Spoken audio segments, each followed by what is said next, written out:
বাংলায় একটা বিশ্বাস বহু মানুষের মধ্যে আছে, একটি শালিক পাখি দেখা মানে খারাপ কিছু। অনেকে মনে করেন তা দুর্ভাগ্য ডেকে আনে। কোথাও একটি শালিক পাখিকে ঘুরতে দেখলে অনেকে অন্য একটি শালিককে পাশে দেখার চেষ্টা করেন। যদি আরেকটি পাখি না দেখতে পারেন তখন মনে মনে প্রমাদ গোনেন, এবার বুঝি খারাপ কিছু হলো। দুটি শালিক পাখি না পেলে ওই একটি শালিককে সেলুট করেন অনেকে, যাতে তার দুর্ভাগ্যের সম্ভাবনা না থাকে। এটা নিছক বিশ্বাস, কিন্তু সে কি কেবল বাংলাতেই চলে? উত্তরটা বোধহয় না হবে। খোদ ব্রিটেনে একই বিশ্বাসে ডুবে আছেন ব্রিটিশরা। সেখানে অবশ্য শালিক পাখি পাওয়া যায় না, তবে পাওয়া যায় ম্যাকপাই পাখি।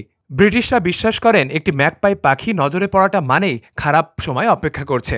দুটি ম্যাকপাই একসঙ্গে দেখলে সে চিন্তা নেই। তাই কোনো কারণে তারা যদি একটি ম্যাকপাই পাখি দেখে ফেলেন তখন তারা কুশল জিজ্ঞেস করেন, এটাই রীতি।